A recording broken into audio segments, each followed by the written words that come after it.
चुनाव में कुछ सीटें क्या घटी, मोदी विरोधियों ने सोच लिया कि मोदी का देश के लिए समर्पण, राष्ट्र प्रथम का जज्बा और भारत को बॉस बनाने की रफ्तार भी घट जाएगी। लेकिन ये वही लोग हैं जो नरेंद्र मोदी को अभी भी समझ नहीं पाए। जो इकोसिस्टम ये नैरेटिव बनाने में लगा था कि मोदी तो कमजोर पड़ गए, उन्हें बीते 2 हफ्ते के अंदर नरेंद्र मोदी ने चुनावी रिजल्ट से लेकर ग्लोबल डिप्लोमेसी तक में साबित करके दिखा दिया कि मोदी कमजोर पड़ने वालों में से नहीं है और न भारत को कमजोर होने देने वालों में से। और इसलिए कल मोदी और पुतिन की गजब की दोस्ती के बाद आज पूरी दुनिया में भारत और चीन की चर्चा हो रही। पूरे 5 साल बाद नरेंद्र मोदी और शी जिनपिंग की बातचीत हुई है। ये मुलाकात की तस्वीरें देखी, हर जगह इसी की चर्चा है। इन दोनों नेताओं की रूस में मुलाकात की जो तस्वीरें आई हैं, उसने यूरोप से लेकर अमेरिका तक में हड़कंप मचा दिया है। यहां भारत में कुछ लोग जो इंची टेप लेकर नरेंद्र मोदी का सीना नापते फिर रहे थे कि ना अब 56 नहीं 36 का हो गया, उनका मुंह ऐसे लटक गया, क्योंकि ये सिर्फ तस्वीरें नहीं, वर्ल्ड ऑर्डर में तख्ता पलट करने जैसा है। अमेरिका जैसे देशों की कुर्सी हिल गई, जो कभी G7 तो कभी 5 आइज के नाम पर किसी के साथ भी खेला कर देते हैं। भारत के साथ भी ऐसा ही खेला करने की कोशिश अमेरिका और कनाडा ने की थी, लेकिन नरेंद्र मोदी की विदेश नीति ने अमेरिका और कनाडा जैसे देशों का गेम ही पलट दिया। आज तो जैसे नरेंद्र मोदी ने चमत्कार ही कर दिया, क्योंकि कोई सोच भी नहीं सकता था कि खुद को तोप समझने वाला चीन भी कभी लाइन पर आ सकता है। लेकिन आप देखिए कि न सिर्फ चीन लाइन पर आ गया, बल्कि बातचीत की टेबल पर भी आकर बैठ गया। यानी जो कोई सोच नहीं सकता था, वो नरेंद्र मोदी ने करके दिखा दिया। भारत और चीन के बीच 5 साल से टकराव चल रहा था, उसमें एक झटके में पीएम मोदी ने चीन को ठंडा कर दिया। चीन की अक्ल ठिकाने लगी और भारत के साथ पंगा लेने में उसका कोई फायदा नहीं है, उल्टे नुकसान ही है, यह उसे समझ में आ गया। जो बात अमेरिका को आज समझ में नहीं आ रही, वो चीन ने पहले ही समझ ली और अब वो ये कहने लगा कि बॉर्डर के जो मसले हैं वो बैठकर सुलझा लेंगे ना भाई, क्या दिक्कत है।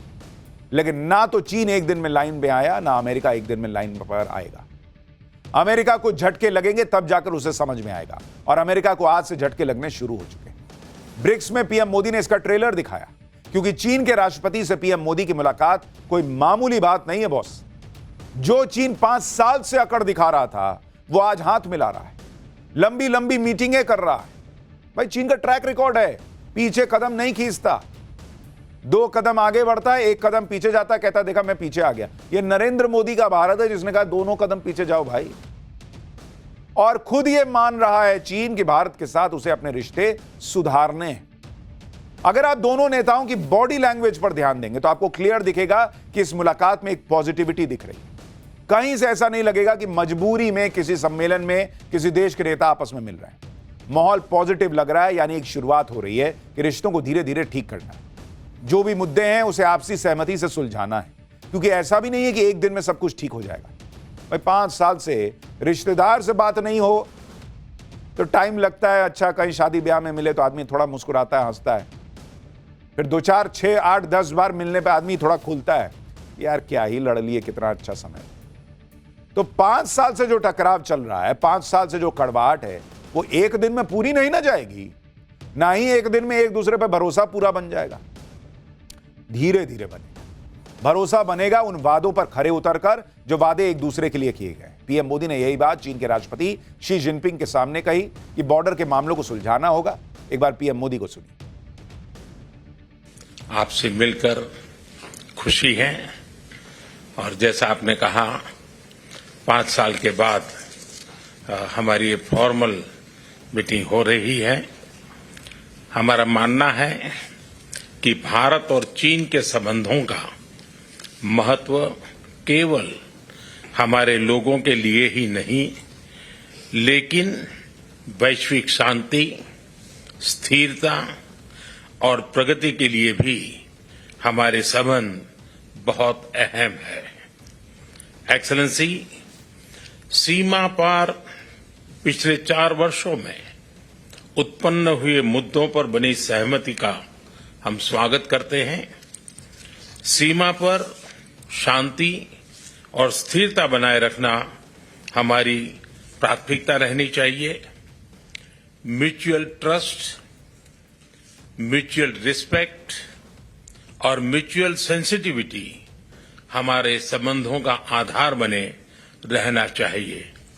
आज इन सभी विषयों पर बात करने का अवसर मिला है। मुझे विश्वास है कि हम खुले मन से बातचीत करेंगे और हमारी चर्चा कंस्ट्रक्टिव होगी। धन्यवाद। नरेंद्र मोदी की यही खासियत है कि जो कहना होता है मुंह पर कह देते हैं। क्लियर फंडा है कि आंख से आंखें दिखाओगे तो आंख में आंख डालकर बात होगी, और दोस्ती दिखाओगे तो गले मिलाकर मिलेंगे और दोस्ती निभाएंगे, और जो सच है वही बताएंगे। जैसे मोदी पुतिन के सामने कह देते हैं कि युद्ध का समय नहीं है, भारत युद्ध के पक्ष में नहीं है, इसी तरह से जिनपिंग के सामने बैठकर मोदी कह देते हैं कि बॉर्डर पर शांति स्थिरता जरूरी है। अगर मोदी जिनपिंग के सामने बैठकर यह बात कह रहे हैं तो यह बात इसलिए कह रहे हैं क्योंकि चीन भी किसी गलतफहमी में ना रहे कि दोस्ती की आड़ में वो कुछ भी कर सकता है। जो भी मुद्दे हैं उसे बैठकर सुलझाना होगा, भारत को यकीन भी दिलाना होगा, क्योंकि बहुत लोग भारत में चीन पर भरोसा नहीं करते। इसलिए पीएम मोदी ने यह भी जिनपिंग से कह दिया कि सीमा पर स्थिरता बनाए रखना हमारी प्राथमिकता रहनी चाहिए, और यह द्विपक्षीय रिश्ते आपसी सहयोग और आपसी भरोसे पर टिके होने चाहिए। पीएम मोदी ने चीन को साफ मैसेज दिया कि अगर शांति की राह पर चलोगे तो खुले दिल से बात करेंगे। चीन के राष्ट्रपति शी जिनपिंग की तरफ से भी पॉजिटिव रिस्पांस रहा। शी जिनपिंग ने कहा कि पीएम मोदी से मिलकर खुशी हुई। यह जिनपिंग ने कहा, 5 साल में यह पहली औपचारिक मीटिंग है। हमारे देश के लोगों और अंतर्राष्ट्रीय समुदाय की इस मीटिंग पर नजर है। भारत और चीन दोनों ही अहम विकासशील देश हैं और ग्लोबल साउथ के मेंबर हैं। दोनों ही देश बहुत अहम मोड़ पर हैं। यह बातचीत दोनों देशों के हितों के लिए जरूरी है। शी जिनपिंग ने आगे कहा कि बहुत जरूरी है कि दोनों देशों के बीच ज्यादा से ज्यादा बातचीत हो। हम अपने बीच विवाद को सही तरह से हैंडल करें और विकास में एक दूसरे की मदद करें। हमारे लिए यह भी जरूरी है कि हम अपनी अंतर्राष्ट्रीय जिम्मेदारियों को भी निभाएं और एक उदाहरण पेश करें और अंतर्राष्ट्रीय संबंधों में मल्टीपोलराइजेशन और डेमोक्रेसी को प्रमोट करें। यानी आज की मीटिंग इंपॉर्टेंट इसलिए भी रही क्योंकि भारत चीन के रिश्ते पिछले कई सालों से बहुत ज्यादा बिगड़ चुके थे। पहले 2017 में डोकलाम विवाद में भारत और चीन के रिश्ते बिगड़े, जब 72 दिनों तक डोकलाम में भारत और चीन की सेना आमने सामने थी। फिर 2020 में गलवान की घटना हुई, जिसके बाद से एलएसी पर दोनों तरफ की सेनाएं 4 साल आमने सामने खड़ी रहीं। गलवान की घटना के बाद से भारत ने चीन पर बड़े एक्शन लिए। चाइनीज ऐप बैन किए, चीन से इंपोर्ट कम किया, चीन के माल पर इंपोर्ट ड्यूटी बढ़ा दी। भारत में गड़बड़ी करने वाली चाइनीज कंपनियों पर भारत ने कड़े एक्शन लिए। भारत ने खुद को मैन्युफैक्चरिंग हब के तौर पर डेवलप किया और दुनिया भारत को चीन के विकल्प के तौर पर देखने लगी, क्योंकि जो विदेशी कंपनियां चीन में फैक्ट्रियां डालती थी वो भारत में अपनी फैक्ट्रीज लगाने के लिए लाइन लगाकर खड़ी हो गई। इससे चीन की हवा टाइट हो गई और 4 साल के अंदर ही चीन की हालत ऐसी हो गई कि वो बातचीत की टेबल पर आकर बैठ गई।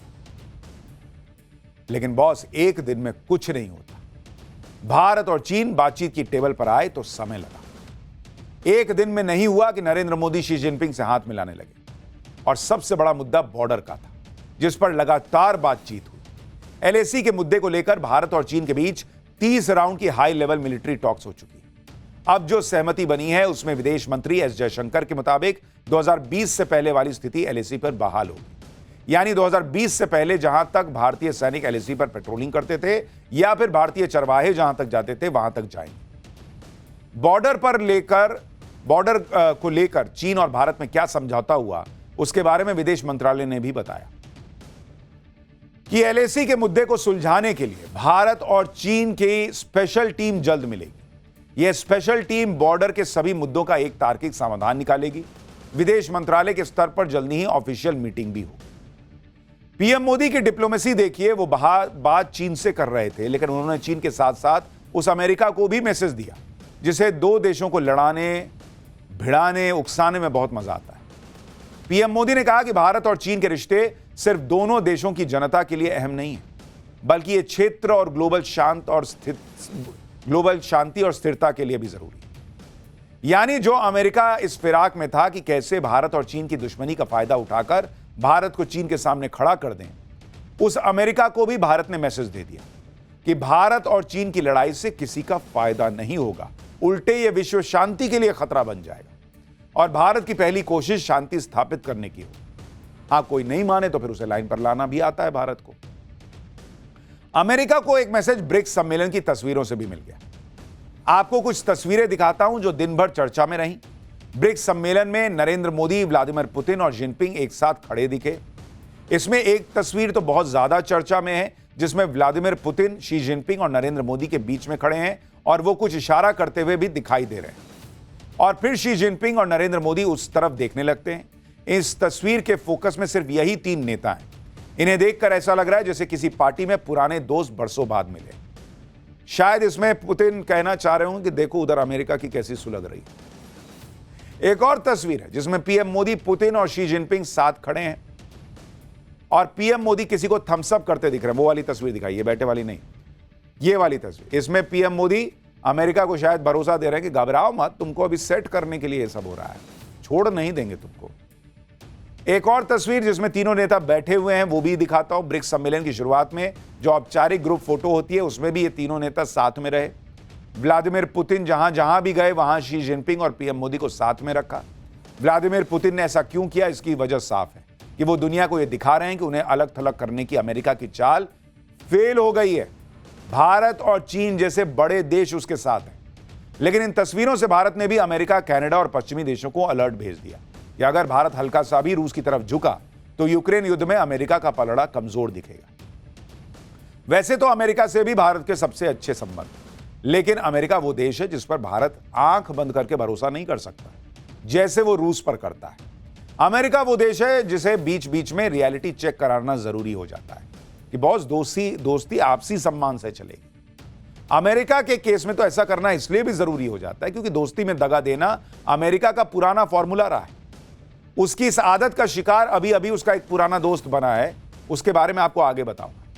पहले देखिए ब्रिक्स में जो हुआ उससे अमेरिका कैसे टेंशन में है, क्योंकि ब्रिक्स वो ग्रुप है जो दुनिया को अमेरिका के दबदबे के बीच एक नया और मजबूत विकल्प दे सकता है। अगर अमेरिका के सामने कोई मजबूत विकल्प खड़ा हो जाएगा तो वो उस तरह दादागिरी नहीं कर पाएगा जैसा वो अभी करता है। अगर हाल ही के कुछ इंसिडेंट देखें तो अमेरिका ने कई मौकों पर भारत पर दबाव बनाने की कोशिश की, चाहे वो कनाडा का मामला हो या फिर खालिस्तानी पन्नू का मामला हो। अमेरिका गुटबाजी करते अपने पश्चिमी देशों के साथ मिलकर अपना दबदबा दिखाने का प्रयास करता है और इसका उदाहरण फाइव आइज भी। फाइव आइज देश आपस में खुफिया जानकारी शेयर करते हैं और इसके जरिए दूसरे देशों पर दबाव बनाते हैं, जैसे भारत के मामले में अमेरिका ने किया। लेकिन अब पीएम ने फाइव आइज के सामने त्रिनेत्र खड़ा कर दिया। आप खुद देखिए, फाइव आइज के सामने 3 आइज यानी America, Britain, Canada, Australia, New Zealand का 5 आइज ग्रुप है, तो भारत ने रूस और चीन को अपने साथ जोड़कर त्रिनेत्र खड़ा कर दिया। भारत, चीन, रूस के साथ ब्रिक्स के अन्य देश भी आपसी सहयोग बढ़ा रहे हैं और दुनिया के लिए एक ऐसा मंच तैयार कर रहे हैं जो पश्चिमी देश की कोई मनमानी नहीं चलने देगा। यानी एक क्लियर मैसेज है कि तुम्हारे पास 5 आंख है तो हमारे पास 3 आंख है और त्रिनेत्र तो भस्म करना भी जानता है। ताकत के हिसाब से भी देखें तो ब्रिक्स देश अमेरिका की मित्र मंडली पर भारी पड़ सकते हैं। ऐसा क्यों? क्योंकि ब्रिक्स देशों में दुनिया की दूसरी सबसे बड़ी अर्थव्यवस्था वाला देश चीन मौजूद है। ब्रिक्स में दुनिया की 5वीं सबसे बड़ी इकोनॉमी वाला देश भारत मौजूद है। दुनिया की करीब 43% आबादी ब्रिक्स देशों में रहती है। ग्लोबल जीडीपी में ब्रिक्स देशों की हिस्सेदारी 30% की है। ग्लोबल इंपोर्ट एक्सपोर्ट में ब्रिक्स की हिस्सेदारी 20% है। ब्रिक्स देशों के पास दुनिया के 50% से ज्यादा परमाणु हथियार है। तो यानी ये 5 देश मिलकर अमेरिका की 5 आइज की हालत खराब कर सकते हैं। जब इतनी ताकत हो तो फिर किसी पर डिपेंडेंट क्यों रहना? और इस बार ब्रिक्स के मन से यही मैसेज अमेरिका को बिना कुछ कहे दे दिया गया, क्योंकि अमेरिका क्या सोचता था कि भारत चीन कहां मिलने वाले, चीन और रशिया मिल जाएंगे, रशिया भारत मिल जाएंगे, लेकिन चीन और भारत के बीच तो दोस्ती हो ही नहीं सकती। यहां नरेंद्र मोदी ने बॉर्डर विवाद भी सुलझा दिया, चीन से बातचीत भी शुरू कर दी, अमेरिका को बता दिया कि इस गफलत में मत रहना। अमेरिका इसलिए भी डरा होगा क्योंकि ब्रिक्स सम्मेलन में वैकल्पिक ब्रिक्स करेंसी बनाने की बात हुई है, जिससे दुनिया में डॉलर के वर्चस्व को कम किया जा सके। रूस के राष्ट्रपति ने खुद इस बात का प्रस्ताव रखा कि ब्रिक्स देशों को ऐसा सिस्टम बनाने की जरूरत है। इस वक्त दुनिया का 90% अंतर्राष्ट्रीय ट्रेड डॉलर में होता है, लेकिन रूस और बाकी देश चाह रहे हैं कि डॉलर के वर्चस्व को खत्म किया जाए। ग्लोबल जीडीपी में ब्रिक्स देशों की हिस्सेदारी 30%। एक बार अगर ब्रिक्स करेंसी का सिस्टम बन गया तो एक ही बार में अमेरिका को इतना बड़ा झटका लगेगा जिसे सहना उसके लिए मुश्किल हो जाएगा। क्योंकि अभी आप भी सुनते होंगे हर जगह डॉलर डॉलर डॉलर चल रहा है। एक तो नरेंद्र मोदी ने भारत का यूपीआई फैलाना शुरू कर दिया है अलग अलग देशों में, सिंगापुर में वगैरह वगैरह, फ्रांस में। अब इन्होंने डॉलर को और डाउन करना शुरू किया कि एक काम करते हैं ना, हम लोग आपस में अपने करेंसी में करते हैं, डॉलर का क्या हिसाब, हटाओ इसको।